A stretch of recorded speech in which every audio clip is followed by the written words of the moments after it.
¿Cómo se contabilizan los anticipos según la NIF? ¿Cómo se contabilizan los anticipos según la NIF? Pues existen varios criterios en el mercado, lo que genera confusión. Excelente pregunta para este consultorio de los efectos tributarios de la NIF. Yo creo que uno de los mitos más importantes que hay en el mercado es sobre la contabilización de los anticipos. Muy pertinente la pregunta. He escuchado y he visto contadores que me han comentado que supuestamente los anticipos se deben llevar directamente al tipo de activo. Por ejemplo, que si yo hago un anticipo de inventario, yo lo lleve de una vez a los inventarios. En realidad esto es un error en mi criterio, es un error de interpretación allí de la NIF, porque la NIF en ninguna parte dice esto. O sea, en ninguna parte de la NIF yo puedo decir que un anticipo, por ejemplo, de propiedad, planta y equipo, yo lo lleve directamente a una propiedad, planta y equipo. Encontré un caso hace poco de una empresa que hizo un anticipo para construir una bodega. La bodega no la han empezado a construir, se demora, va a empezar más o menos dentro de 6 meses, pero el contador llevó ese anticipo como efectivo al crédito directamente contra una supuesta propiedad, planta y equipo cuando no se ha puesto ni siquiera la primera piedra. Entonces esto le genera una cantidad de problemáticas porque dice, oiga, entonces empiezo a depreciar esa propiedad, planta y equipo o no. Yo le decía, no, es que eso no es una propiedad, planta y equipo. Un anticipo no se puede llevar directamente allí. Otros me han dicho que es que los anticipos hay que llevarlos directamente al gasto. No, yo no puedo llevar un anticipo directamente al gasto. Entonces, en esto de la contabilidad de los anticipos, yo les voy a compartir por aquí yo tengo por aquí una diapositiva sobre ese tema que les voy a compartir que alguien, bueno, esto hace parte de un seminario, taller de efectos tributarios de la NIF que dicté con Actualícese. Entonces voy a buscarlo por acá, ustedes me disculpan, voy a buscarlo por aquí muy rápidamente. Anticipos. Le voy a buscar esto porque en realidad me parece que es uno de los temas que debemos nosotros manejar porque es uno de los mitos. Entonces les voy a compartir en este momento la pantalla, ¿sí? Hace parte de un curso que he venido dictando. Te dice compartir pantalla y le voy a compartir aquí este PowerPoint que tengo por acá sobre la contabilidad de los anticipos. Uno de los temas que uno debe auditar es que no existan ese tipo de diferencias. Dice, los gastos pagados por anticipado, que normalmente se contabilizan en la cuenta 1705, lo llevaban los contadores antes de todo este tema de NIF. Todo lo que son los gastos pagados por anticipado y los anticipos deben reconocerse como cuentas por cobrar no financieras, tanto contable NIF como fiscalmente. ¿Dónde lo dice? Lo dice la NIC 1 en el párrafo 78b y lo ha dicho el Consejo Técnico en varios conceptos, por ejemplo el concepto 140 de 2015 y el 274 de 2017, y también lo dice la taxonomía. Recordemos que las cuentas por cobrar pueden ser financieras y cuentas por cobrar no financieras.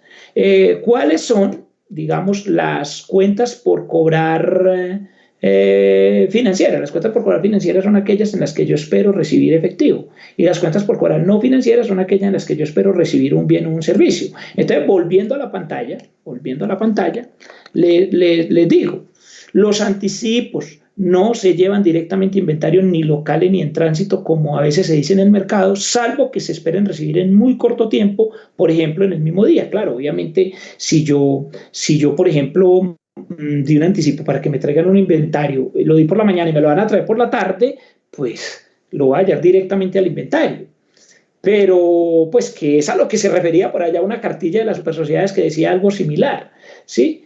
Pero yo no puedo en casos distintos llevar un inventario, por ejemplo, un anticipo. Entonces volviendo a la pantalla, me dice, dice, fiscalmente los anticipos y pagos anticipados son intangibles, según el artículo 74-1, numeral 1 del Estatuto Tributario, en el sentido de derechos de cobro, no en el grupo 16, pues que dicen los contadores allá de los activos intangibles, sino en el sentido de las cuentas por cobrar no financieras. Y recuerde que la resolución 52 de la DIAN, que prescribe el formato 2516, establece unas filas que son las 64 a las 67, en la cual establece que allí se deben llevar esos anticipos como activos. Entonces miremos un ejemplo aquí en la pantalla, voy a mostrarles un ejemplo aquí en la pantalla, voy a ver si por acá sí, aquí en la pantalla está. Me dicen aquí en la pantalla casos típicos de anticipos. Me dicen casos típicos de anticipos. Dice, una entidad paga anticipadamente los siguientes valores importantes, mucho cuidado con esa palabra, en el periodo. Claro, si yo doy un anticipo de 2 pesos, pues lo llevo al estado de resultados. Dice, un anticipo a proveedores, dice por allí. Un anticipo a proveedores nacionales o extranjeros por 100 millones y el proveedor tiene un pasivo, pues porque no me ha entregado a mí ese bien o servicio. Una publicidad pagada por anticipado de 26 millones a RCN, por decir algo, y RCN no me ha prestado el servicio y por eso RCN debe tener contabilizado un pasivo. Unos arrendamientos por un año anticipado, es decir, pago 24 millones de pesos porque debo pagar 2 millones de pesos mensuales. Entonces, ¿cómo lo debe contabilizar el que lo recibe? Lo debe llevar a un pasivo tanto contable como tributariamente. Los anticipos de obra civil o para comprar o importar una propiedad, planta y equipo, también pagué 50 millones de pesos. Entonces, siempre yo tengo que mirar que el otro tiene un pasivo. Lo mismo pasa con las suscripciones a revistas y periódicos. En el ejemplo que usted ve en pantalla dice que yo le estoy pagando, por decir alguna suscripción de 100 millones de pesos. Y el último es el de los seguros. Yo quiero hacer énfasis en el tema de los seguros porque uno de los mitos que hay en la contabilidad con este tema de NIF es que los seguros hay que llevarlos al gasto sí o sí, simple y llanamente porque antes se llevaban al diferido y porque los diferidos no existen. No, mucho cuidado, usted no puede llevar un gasto de un pago de una póliza al gasto ni siquiera tributariamente, ni contable ni tributariamente.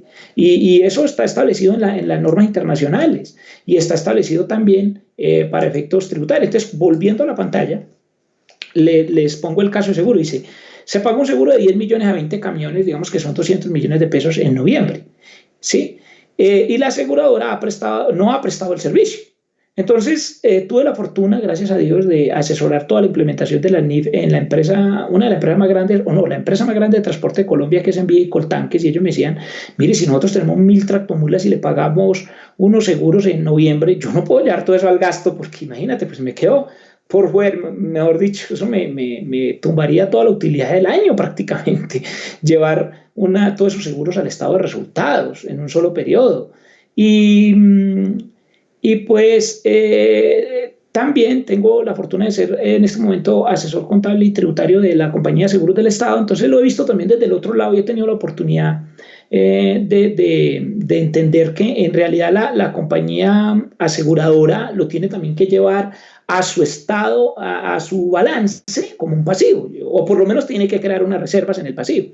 Entonces, volviendo allí a la pantalla, yo estoy viendo cómo se contabiliza. Yo debo contabilizar todos los conceptos que acabamos de decir, al crédito, a la salida de efectivo, y cada uno de ellos lo llevo a una cuenta que puede ser la cuenta 1330, por decir algo, eso no importa cuál es la cuenta, el código de la cuenta no interesa, pero es una cuenta por cobrar no financiera o activos no financieros.